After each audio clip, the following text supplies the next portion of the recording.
नमस्कार। आज के इस खास विश्लेषण में हम 2026 के तमिलनाडु चुनावों में आए उस बड़े राजनीतिक भूचाल की बात करेंगे जिसने सबको हैरान कर दिया है।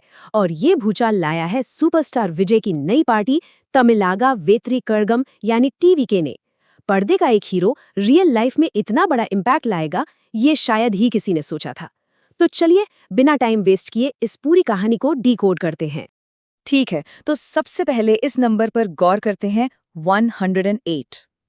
अब देखिए, ये सिर्फ एक नंबर नहीं है। ये उन सीटों का एक एस्टिमेट है जो टीवीके ने अपने बिल्कुल पहले ही चुनाव में जीत ली हैं। मतलब पहली बार मैदान में उतरे और सीधा 108 का आंकड़ा छू लिया। तमिलनाडु की राजनीति दशकों से डीएमके और एआईएडीएमके जैसी पुरानी और मजबूत पार्टियों के इर्द गिर्द ही घूमती रही है, राइट?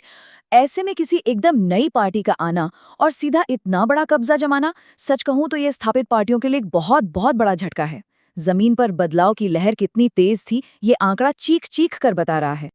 आज की हमारी इस चर्चा का एजेंडा बिल्कुल साफ है। हम इन 5 चीजों पर फोकस करेंगे।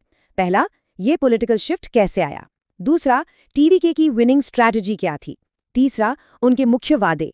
चौथा, उनका आइडियोलॉजिकल स्टैंड। और अंत में गवर्नेंस का असली चैलेंज। तो चलिए शुरू करते हैं पहले हिस्से से, द पॉलिटिकल शिफ्ट, यानी ये राजनीतिक बदलाव आखिर हुआ कैसे। इस टाइमलाइन को देखिए, ये अपने आप में एक केस स्टडी है। साल 2024 टीवीके पार्टी बनती है। इसके ठीक 2 साल बाद 2026 में पार्टी अपना पहला विधानसभा चुनाव लड़ती है और बूम, चुनाव के तुरंत बाद लगभग 108 सीटें जीतकर सबसे बड़ी ताकत बन जाती है। अब सोचिए, महज 2 सालों के भीतर सिनेमा के पर्दे का एक मेगा स्टार एक प्रमुख राजनीतिक शक्ति में बदल गया। ये दिखाता है कि अगर किसी चेहरे की पॉपुलैरिटी जमीन पर सही से कनेक्ट कर जाए तो राजनीति में भी रातों रात करिश्मा हो सकता है। अब आते हैं दूसरे और सबसे इंटरेस्टिंग पार्ट पर, द विनिंग प्लेबुक। आखिर ये जीत हासिल कैसे हुई।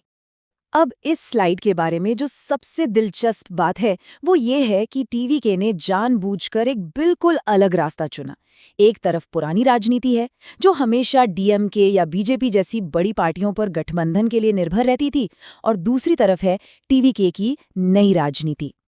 उन्होंने बीजेपी और डीएमके दोनों के साथ किसी भी तरह के गठबंधन से साफ इनकार कर दिया और अकेले चुनाव लड़ने का एक बहुत ही बोल्ड फैसला लिया। उन्होंने जनता से कहा कि हम स्वच्छ और नई राजनीति लेकर आए हैं। इससे लोगों में एक क्लियर मैसेज गया कि भाई ये पार्टी पुरानी व्यवस्था का हिस्सा बिल्कुल नहीं है। अगर हम इनकी स्ट्रैटेजी को डिकोड करें तो ये 4 साफ कदमों में बटी हुई थीं। पहला स्टेप, युवाओं और महिलाओं को सीधे अपना टारगेट बनाना। विजय के भाषणों में भ्रष्टाचार खत्म और जनता की सरकार जैसी बातें बहुत मुखर थीं। दूसरा स्टेप, पारंपरिक गठबंधनों से एकदम दूरी बनाकर रखना। तीसरा स्टेप, पूरे तमिलनाडु में धुआंधार रैलियां और रोड शो करना जिससे सीधा पब्लिक कनेक्शन बन सके। और चौथा स्टेप, जो सच में एक मास्टर स्ट्रोक था, वो था अपने विशाल फैन क्लब्स को एक कोर इलेक्शन टीम में बदल देना। सोशल मीडिया पर उनके पुराने फैन क्लब्स ने पूरी कमान संभाल ली और देखते ही देखते ये एक जमीनी आंदोलन बन गया। आगे बढ़ते हैं तीसरे हिस्से की ओर, टीवीके के कोर प्रॉमिस, यानी उनके मुख्य चुनावी वादे क्या थे। और ये स्लाइड बहुत ही शानदार तरीके से दर्शाती है कि उनका मैनिफेस्टो कितना टारगेटेड था। उन्होंने समाज के हर वर्ग के लिए कुछ न कुछ रखा। महिलाओं के लिए आर्थिक सहायता की योजनाएं पेश की गई, युवाओं को जोड़ने के लिए जॉब्स और स्किल ट्रेनिंग पर फोकस किया गया, किसानों के लिए कर्ज माफी और खेती में मदद के वादे थे। इसके अलावा एजुकेशन, सरकारी स्कूलों में सुधार और गरीब परिवारों के लिए वेलफेयर स्कीम्स भी शामिल थीं। और हाँ, सबसे जरूरी बात, हर नागरिक के लिए एक मजबूत एंटी करप्शन सिस्टम बनाने का वादा किया गया। ये ऐसे वादे थे जिन्होंने आम इंसान की डे टू डे लाइफ को सीधा टच किया। अब बात करते हैं चौथे पहलू की, द आइडियोलॉजिकल स्टांस, यानी उनकी वैचारिक स्थिति। किसी भी नई पार्टी का एक बेस होना जरूरी है, और टीवीके का विजन एकदम क्लियर था। उन्होंने अपनी विचारधारा को 2 शब्दों में बांधा, सेक्युलर सोशल जस्टिस, यानी धर्मनिरपेक्ष सामाजिक न्याय, और पीपल्स पॉलिटिक्स, यानी जनता की राजनीति। विजय ने बहुत स्पष्ट रूप से कहा कि तमिलनाडु में अब एक नई पीढ़ी की सरकार बनाने का समय आ गया है। ये सिर्फ सत्ता बदलने की बात नहीं थी, ये पूरे सिस्टम को बदलने का एक वैचारिक दावा था जिसने खासकर युवाओं को गहराई से प्रभावित किया।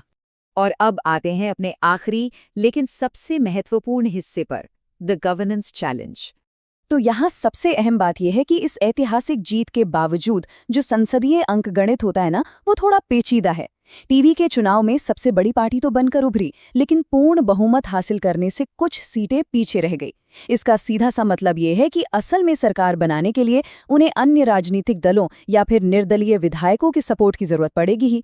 मतलब इतनी बड़ी लहर और अकेले चुनाव लड़ने की रणनीति के बावजूद गठबंधन की राजनीति की जो जमीनी हकीकत है, उससे पूरी तरह बच पाना आखिर में पॉसिबल नहीं हो पाया।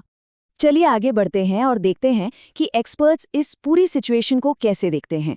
यहाँ आपको दो बिल्कुल अलग नजरिए मिलेंगे। एक तरफ कई पॉलिटिकल एक्सपर्ट्स का मानना है कि विजय की सबसे बड़ी ताकत है पब्लिक के साथ उनका डायरेक्ट कनेक्ट और उनकी ईमानदार और नई छवि।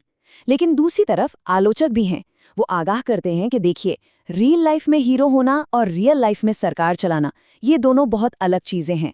एक गठबंधन सरकार चलाना, विधायकों को एकजुट रखना और प्रशासन संभालना, ये सब फिल्मों के सेट से बहुत अलग और काफी मुश्किल काम है। और इसी के साथ हम एक बहुत ही गहरे सवाल पर आके रुकते हैं।